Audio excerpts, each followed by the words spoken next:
গতকাল আমাদের এই শহীদ মিনার যেখান থেকে এক দফার ঘোষণা এসেছে, প্রত্যেকটা কর্মসূচি আমরা করেছিলাম, সেই জায়গাতে আমাদের আরেক শহীদ, সর্বশেষ শহীদ হাসান ভাইয়ের জানাজা অনুষ্ঠিত হয়েছে। একদিকে শহীদদের লাশের মৃত্যুর সারি লম্বা হচ্ছে, আরেকদিকে এই শহীদদের ম্যান্ডেট নিয়ে যারা ক্ষমতায় গিয়েছে তারা রক্তের সাথে বেইমানি করছে। অভ্যুত্থান পরবর্তী সময়ে আমরা দেখতে পেয়েছি যে সকল শিক্ষকরা দীর্ঘদিন যাবৎ বঞ্চিত হয়েছে, শোষিত হয়েছে, তারা পদোন্নতি পেয়েছে। ঢাকা বিশ্ববিদ্যালয় থেকে শুরু করে প্রত্যেকটা জায়গায় তারা বিসি হওয়ার, প্রক্টর হওয়ার সুযোগ পেয়েছে। যারা 16 বছর ধরে যুগ্ম সচিব, উপসচিব ছিল, তারা সচিব পদমর্যাদা পেয়েছে। যা আমি প্রশ্ন রাখতে চাই, গণ অভ্যুত্থান পরবর্তী সময় প্রত্যেকটা বিশ্ববিদ্যালয় ক্যাম্পাসের শিক্ষার্থীরা অভ্যুত্থানের পরবর্তী কি পেয়েছে? শিক্ষার্থীরা কি আদৌ কিছু পেয়েছে? আমরা শেখ হাসিনা আমলে আমরা বারবার দাঁড়িয়েছি, এই রাজু ভাস্কর্যের উত্তপ্ত গরম থেকে আমরা বার বলেছি শিক্ষার্থীদের যৌক্তিক চাওয়া গণতান্ত্রিক প্রক্রিয়া অব্যাহত রাখার জন্য প্রত্যেকটা বিশ্ববিদ্যালয় ক্যাম্পাসে ছাত্র সংসদ নির্বাচন দিতে হবে। ঠিক একই দাবিতে লজ্জা লাগে, দুঃখজনক যে ঢাকা বিশ্ববিদ্যালয়ের মতো জায়গাতে শুধুমাত্র শিক্ষার্থীদের গণতান্ত্রিক চর্চা অব্যাহত রাখার জন্য আমরা ছাত্র অধিকার পরিষদের সভাপতি বিনয় মোল্লা সহ ঢাকা বিশ্ববিদ্যালয়ের 3 জন ছাত্রকে দীর্ঘ 80 ঘন্টা অনশনে থাকতে হয়েছে। এই যে ঢাকা বিশ্ববিদ্যালয়ের প্রশাসনের যেটা তামাশা ছাড়া আর কিছু নয়। আমরা শুনেছি গত ঢাকা বিশ্ববিদ্যালয় ভিসি বলেছে 2 জনের মধ্যে তারা নির্বাচন কমিশন গঠন করবে। আমরা বিশ্ববিদ্যালয় প্রশাসনের প্রতি আহ্বান জানাবো, সাবধান, ছাত্র সমাজের বিশ্বাসে আর ফাটল ধরাবেন না। এবার যদি ডাকসু নির্বাচনের ভোট দেখতে না পাই তাহলে কিন্তু আপনাদের চেয়ার থাকবে না। একই সাথে আমরা ঢাকা বিশ্ববিদ্যালয় থেকে শুরু করে প্রত্যেকটা বিশ্ববিদ্যালয়ের ক্যাম্পাসে অনতি বিলম্বে ছাত্র সংসদ নির্বাচনের আহ্বান জানাই। আমরা দেখতে পেয়েছি এই যে অভ্যুত্থান পরবর্তীতে ছাত্র সমাজের মধ্যে বিভাজন, অনেকেই অভ্যুত্থানে নিজেদেরকে মাস্টার মাইন্ড প্রকাশ করে, অনেকেই সন্দেহ প্রকাশ করে, কিন্তু এই জায়গায় সবাই একমত যারা নিজেদেরকে মাস্টার মাইন্ড মনে করে তারাই সবচেয়ে বেশি অভ্যুত্থানের শক্তিদের মধ্যে বিরোধ তৈরি করেছে। তারা অভ্যুত্থানের মাস্টার মাইন্ড না হলেও বিভেদের জন্য মাস্টার মাইন্ড। তাদের কারণে আজকে বিশ্ববিদ্যালয় ক্যাম্পাস থেকে শুরু করে জনতার মধ্যে সন্দেহ সংশয় তৈরি হয়েছে। আমরা ছাত্র উপদেষ্টা যারা রয়েছে আমরা বিশ্বাস করি এদেশের শিক্ষার্থী থেকে শুরু করে জনগণ বিশ্বাস করে তারা যে ম্যান্ডেট নিয়ে ক্ষমতায় অধিষ্ঠিত হয়েছিল সেই জায়গায় তারা তাদের শপথ ভঙ্গ করেছে।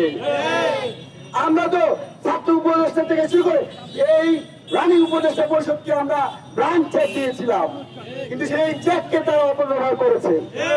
আমরা দেখতে পাই সরকারের প্রত্যেকটা জায়গায় এনসিবি, এনসিবি আর এনসিবি। বাংলাদেশে কি আর কোনো ছাত্র সংগঠন নাই? বাংলাদেশে কি আর কোনো রাজনৈতিক দল নাই? আমরা গতবার দেখতে পেয়েছি প্রধান উপদেষ্টা বিএনপি জামাতের সাথে বসেছিলেন, যেহেতু একটা বিভেদ তৈরি হয়েছে, ঐক্যের ফাটল ধরেছে, সেক্ষেত্রে আমরা সাধুবাদ জানাই। যে আমরা জানতে চাই অভ্যুত্থানের শক্তি হিসেবে, অভ্যুত্থানের মহানায়ক হিসেবে যারা ছিল, নাহিদ ইসলাম, হাসান সাজিদকে আমরা পছন্দ করি, ভালোবাসি, কিন্তু তারা কোন প্রক্রিয়ায় বিএনপি জামাতের সাথে প্যারালালি প্রধান উপদেষ্টার সাথে বৈঠক করে? আমরা মনে করি একটা কিংস পার্টির আবর্তনে নাগরিক পার্টিকে আমন্ত্রিত করা হচ্ছে, যেখানে বর্তমানে বিএনপি জামাতের পর সবচেয়ে বেশি সাংগঠনিক দিক দিয়ে শক্তিশালী সংগঠন হয়ে থাকে, তার নাম গণ অধিকার পরিষদ ইসলামী আন্দোলন বাংলাদেশ। ছাত্রদল কর্মী সাম্য হত্যার বিচারের দাবি নিয়ে এবং জাতীয় ছাত্র কাউন্সিল ও জাতীয় সরকার গঠনের দাবি নিয়ে আমরা আজকে এই আন্দোলন, ডাকসু সহ ছাত্র সংসদ নির্বাচনের জন্য দীর্ঘদিন আন্দোলন সংগ্রামের পরেও কলেজ প্রশাসন ও বিশ্ববিদ্যালয় প্রশাসনের পক্ষ থেকে আমাদের ছাত্র সংসদ নির্বাচনের জন্য কোনো প্রকার কার্যকরী পদক্ষেপ গ্রহণ করা হচ্ছে না। আমরা সেই পূর্বের মতো লক্ষ্য করছি বিভিন্ন বিশ্ববিদ্যালয় কলেজগুলোতে সেই আদু ভাইদের বিচরণ আমরা দেখতে পাচ্ছি। রাত হলেই সন্ধ্যা হলেই আমরা দেখতে পাই বিভিন্ন আদুভাই, বিভিন্ন ছাত্র সংগঠনের বিভিন্ন আদুভাইরা ক্যাম্পাসগুলোতে নিয়ন্ত্রণ নিয়ে নিচ্ছে এবং ক্যাম্পাসের এরিয়াগুলোতে বিভিন্ন ধরনের ফুটপাত থেকে শুরু করে চাঁদাবাজি সহ বিভিন্ন অসামাজিক কর্মকাণ্ডে লিপ্ত। আমরা দ্রুত ক্যাম্পাসগুলোতে ছাত্র সংসদ নির্বাচনের মাধ্যমে রানিং স্টুডেন্টদের প্রতিনিধিত্ব আমরা চাই। সেই সাথে আমরা জাতীয় ছাত্র কাউন্সিল গঠনের দাবি জানাই এবং জাতীয় সরকারের সকল বিপ্লবের অংশীদারদের নিয়ে আমরা জাতীয় সরকারের দাবি জানাই। আজকের যে দাবিগুলো নিয়ে আমরা রাজুতে দাঁড়িয়েছি, সেই দাবিগুলো দাঁড়ানো আমাদের পক্ষে এক ধরনের লজ্জাকর বিষয়।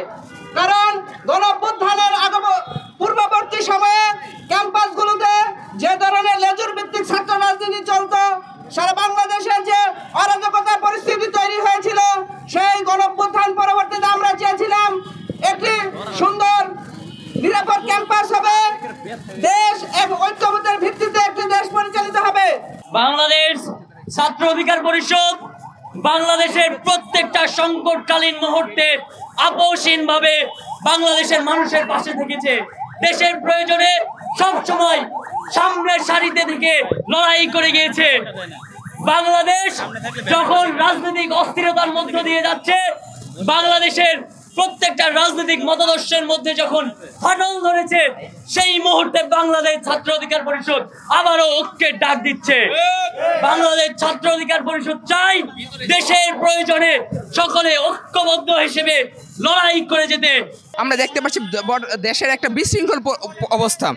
পুলিশ তার নিজ আপন গতিতে কাজ করতে পারতেছে না, আইন শৃঙ্খলা বাহিনী তার আপন গতিতে কাজ করতে পারতেছে না, সেনাবাহিনীর উপর সব দায়ভার এসে বর্তাচ্ছে। শেখ হাসিনা যে অবস্থান ব্যবহার করেছে, যে তদন্ত হচ্ছে বা কমিটি করে দেওয়া হচ্ছে, কমিটির আর পরবর্তীতে কোনো ফলপ্রসূ রেজাল্ট আমরা পাই নাই। আসলে বলতে গেলে এখন বর্তমান প্রেক্ষাপটে ওরকম না হলেও একই রাস্তায় হাঁটছে। কেননা তখন হয়েছে সময়কে বিলম্বিত করার জন্য এবং যে প্রত্যাশা সেটা না পাওয়ার জন্য, আর এখন হচ্ছে আইন শৃঙ্খলা বাহিনী অবনতি হওয়ার কারণে।